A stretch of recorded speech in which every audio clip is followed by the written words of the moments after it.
மாத கிருத்திகை நட்சத்திரத்தில் பெருமாள் பிரம்மா இருவருக்கும் அக்னி வடிவமாக காட்சி தந்த அந்த திருநாள் தான் தீப திருநாள்னு கொண்டாடப்படுது.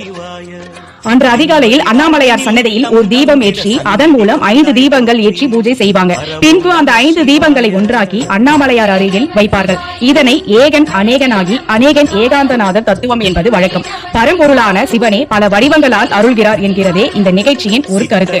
பின்பு இந்த தீபத்தை மலைக்கு கொண்டு சென்று விடுவார்கள். மாலையில் குடிமரம் அருகில் உள்ள மண்டபத்திற்கு பஞ்சமூர்த்திகளும் எழுந்தருள்வார்கள். அப்பொழுது மூலஸ்தானத்தில் இருந்து அர்த்தநாதீஸ்வரர் வருவார். அவருக்கு முன்னால் அகண்ட தீபம் ஏற்றியதும் மலையில் மகா தீபம் ஏற்றப்படும். அந்த வேளையில் அண்ணாமலையார் ஜோதி வடிவில் காட்சி தருவதாக ஐதீகம். மகாதீபம் ஏற்றும் வேளையில் மட்டுமே அர்த்தநாதீஸ்வரரை தரிசிக்க முடியும். மற்ற நாட்களில் இவருடைய சன்னதியை விட்டு வெளியில் வரமாட்டாரு. சிவபெருமானை அண்ணாமலையான் எதற்கு அழைக்கிறாங்கன்னு தெரியுமா? அண்ணுதல் என்றால் நெருங்குதல் என்று பெயர். அண்ணா என்றால் நெருங்கவே முடியாதன் என்று பெயர் தரும். பிரம்மனாலும் விஷ்ணுவாலும் அடியையும் முடியையும் நெருங்க முடியாத நெருப்பு மலை என்பதால் தான் அண்ணாமலை என்று பெயர் பட்டது.